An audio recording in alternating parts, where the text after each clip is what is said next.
పూర్తి వివరాలు చూసే ముందు మా ఛానల్ ని సబ్స్క్రైబ్ చేయడం మర్చిపోకండి. శ్రీ గురుభ్యో నమః. శ్రీ మహాసరస్వత్యై నమః. ఓం నమః శివాయ. నారాయణ శాస్త్రి ఆస్ట్రాలజీ ఛానల్ వీక్షిస్తున్నటువంటి ప్రేక్షక మహాశీలకు స్వాగతం, సుస్వాగతం. ఈరోజు మనము 2026వ సంవత్సరం ఆగస్టు నెల 1వ తేదీ నుండి 10వ తేదీ వరకు తులారాశిలో జన్మించిన వారి యొక్క గ్రహస్థితులు మరియు రాశి ఫలితాలు ఏ విధంగా ఉన్నాయి? ఈ 10 రోజులలో తులారాశి వారు ఏ విషయాల మీద ఎక్కువగా ఫోకస్ చేయాలి అని కనుక మనం పరిశీలించినట్లయితే, తులారాశి వారికి ఇప్పటి వరకు అష్టమ స్థానంలో సంచరించినటువంటి కుజుడు యొక్క ప్రభావం కారణం చేత అనేక విషయాలలో కొద్దిగా ఇబ్బందులు ఎదుర్కొన్నారు. ప్రస్తుతానికి అష్టమ స్థానంలో సంచరించేటటువంటి కుజుడు యొక్క దోషం తొలగిపోయి చక్కగా కుజుడు 9వ స్థానంలోకి భాగ్యస్థానంలోకి వెళ్ళాడు. కాబట్టి ఈ 10 రోజులలో చక్కగా భాగ్యకాలాన్ని సూచిస్తుంది. ఉద్యోగ పరంగా కానీ కెరీర్ పరంగా కానీ ఎలా ఉంటుంది? కుటుంబ గౌరవము, విదేశీ అవకాశాలు, ఆర్థిక పురోగతి, దాంపత్య జీవితం మొదలైనటువంటి విషయాలలో ఈ 10 రోజులలో కూడా కీలకమైనటువంటి పరిణామాలు సూచిస్తున్నాయి. ప్రధానంగా తీసుకుంటే మీ రాశ్యాధిపతి అయినటువంటి శుక్రుడు రాశికి 12వ స్థానంలో వ్యయస్థానంలో సంచరిస్తున్నాడు. అయితే రాశ్యాధిపతి అయినటువంటి శుక్రుడు రాశికి 12వ స్థానంలో వ్యయస్థానంలో సంచరించేటప్పుడు, శుక్రుడు అంటేనే సుఖాలకు భోగాలకు ప్రధానమైనటువంటి కారక గ్రహం. అటువంటి శుక్రుడు 12వ స్థానంలో మనకు సంచరించేటప్పుడు విలాసవంతమైనటువంటి ఖర్చులు పెరుగుతూ ఉంటాయి, విదేశీ సంబంధాలు పెరుగుతూ ఉంటాయి, ఆధ్యాత్మికపరమైనటువంటి ఆనందం కూడా పొందుతూ ఉంటారు. వ్యక్తిగత జీవితానికి ఎక్కువ సమయం కేటాయించే పరిస్థితి కూడా ఖచ్చితంగా ఏర్పడుతుంది. కానీ శుక్రుడు 12వ స్థానంలో సంచరిస్తున్నటువంటి కారణం చేత కొద్దిగా స్త్రీ మూలకమైనటువంటి సమస్యలు కానీ, అపనిందలు కానీ, విపరీతమైనటువంటి ఖర్చులు కానీ వచ్చే అవకాశాలు ఉన్నాయి. కాబట్టి ఈ విషయాల్లో కొద్దిగా జాగ్రత్త పాటించండి. ఇక మీ రాశికి 2వ స్థానాధిపతి మరియు 7వ స్థానాధిపతి అయినటువంటి కుజుడు అష్టమ స్థానం నుంచి భాగ్యస్థానంలోకి వెళ్ళాడు. ఎప్పుడైతే కుజుడు యొక్క 9వ స్థాన భాగ్యస్థాన అదృష్ట స్థాన సంచారం అనేటటువంటిది తులారాశి వారికి బ్రహ్మాండమైనటువంటి అదృష్టాన్ని, ఉన్నత విద్యను, విదేశీ ప్రయాణాలను, విదేశీ యోగాన్ని కలిగిస్తుంది.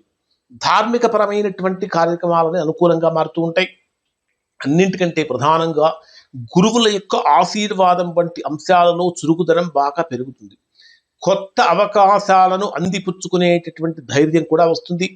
అలా అయితే ఒక చిన్న సూచన ఏమిటంటే, ఎట్టి పరిస్థితుల్లో కూడా పెద్దవాళ్ళ యొక్క సూచనలను, సలహాలను నిర్లక్ష్యం చేయకండి.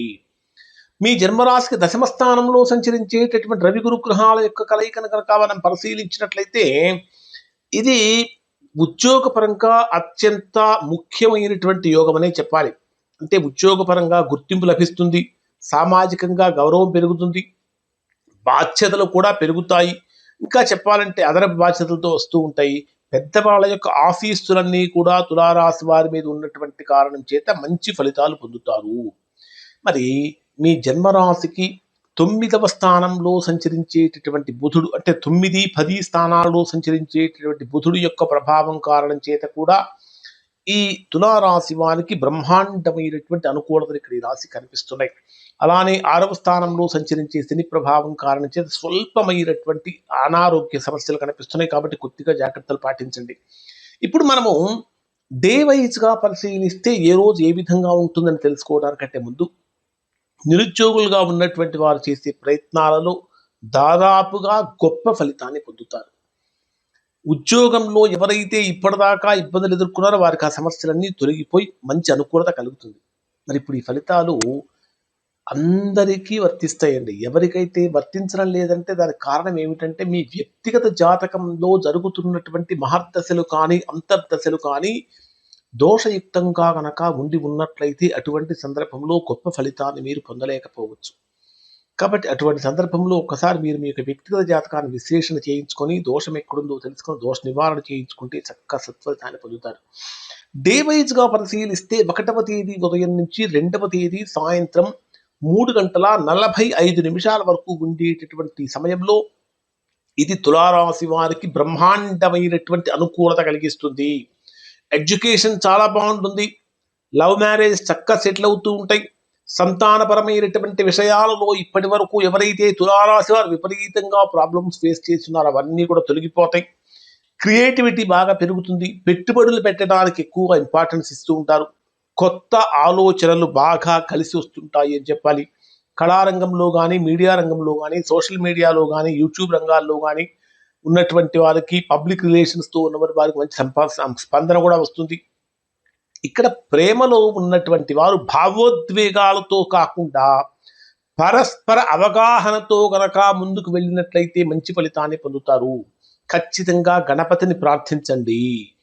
2వ తేదీ సాయంత్రం 3:45 నుంచి 4వ తేదీ రాత్రి 9:50 వరకు ఉండేటటువంటి సమయంలో ఉద్యోగపరంగా, ఆరోగ్యపరంగా, శత్రువుల పరంగా ఇవి మీకు చాలా అనుకూలంగానే మారుతుంది. మీరు వాయిదా వేసినటువంటి పనులు కూడా పూర్తి చేయగలుగుతారు. కానీ ఆరోగ్యపరమైనటువంటి విషయాలలో కొద్దిగా జాగ్రత్తలు తీసుకోవాలి. ప్రధానంగా నిద్రలేమి కానీ, జీర్ణకోశ సమస్యలు కానీ, డైజెషన్ ప్రాబ్లమ్స్ లాంటివి ఉంటే మాత్రము నిర్లక్ష్యం చేయకండి. ఖచ్చితంగా శనివారం రోజున బాగా అవసరమైనటువంటి వారికి, నీడెడ్ పీపుల్ ఎవరైతే ఉంటారో వారికి మీకు చేతనైనంత ఆహారం వారికి సమర్పించండి. 4వ తేదీ రాత్రి 9:50 నుంచి 6వ తేదీ రాత్రి 1:56 వరకు ఉండేటటువంటి సమయంలో ఇది దాంపత్య పరంగా కానీ, వివాహ పరంగా కానీ, వ్యాపార భాగస్వామ్యాల పరంగా కానీ బ్రహ్మాండంగా కలిసి వచ్చేటటువంటి అంశం అని చెప్పాలి. అవివాహితులుగా ఉన్నటువంటి వారు చక్కగా శుభవార్తలు వింటారు. వ్యాపార భాగస్వామ్యాల్లో కొత్త కొత్త ఒప్పందాలు కుదిరే అవకాశాలు ఉన్నాయి. ఏదైనా చిన్న చిన్న మనస్పర్ధలు కలిగినప్పుడు వాటిని పెద్దవిగా చేసుకోకుండా అక్కడితో కట్ చేసుకోవడం చాలా మంచిది. ఖచ్చితంగా శుక్రవారం రోజున లక్ష్మీదేవిని ప్రార్థించడం వలన మంచి ఫలితాలు పొందుతారు. 6వ తేదీ రాత్రి 1:56 నుంచి 9వ తేదీ ఉదయం 4:02 వరకు ఉండేటటువంటి సమయంలో విపరీతంగా ఆకస్మికమైన ఖర్చులు, ఆరోగ్యపరంగా ఇబ్బందులు, కొన్ని రకాల సమస్యలు కలుగుతూ ఉంటాయి. అనవసరంగా ఆందోళన చెందకుండా, ఆందోళన గురికాకండి. ప్రతి నిర్ణయాన్ని కూడా ప్రశాంతంగా తీసుకోండి. కుటుంబ సభ్యులతో ఆర్థిక పరమైనటువంటి విషయాలలో పారదర్శకత మీకు చాలా అవసరము. మంగళవారం రోజున హనుమంతుడిని ఆరాధన చేయటం, లేదా కందిపప్పు లేదా కందులు దానం చేయటం వల్ల మంచి ఫలితాలు పొందుతారు. 9వ తేదీ ఉదయం నుంచి 10వ తేదీ రాత్రి వరకు ఉండేటటువంటి సమయం తీసుకుంటే ఇది తులారాశి వారికి అత్యంత శుభప్రదమైనటువంటి బ్రహ్మాండమైనటువంటి యోగాన్ని ఇచ్చేటటువంటి కాలంగా ఉంటుంది. అదృష్టం మరలా తులారాశి వారిని వెతుక్కుంటూ వస్తుంది. ధార్మిక పరమైనటువంటి కార్యక్రమాలు బాగుంటాయి. చాలా కాలం నుంచి ఎదురు చూస్తున్నటువంటి ఒక కార్యం, ఒక పని చక్కగా ముందుకు వెళ్తుంది.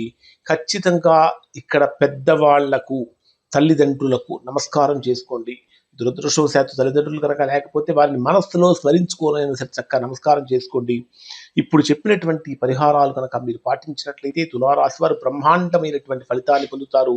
ఈ తులారాశి వారికి ఫలితాలు శుభం.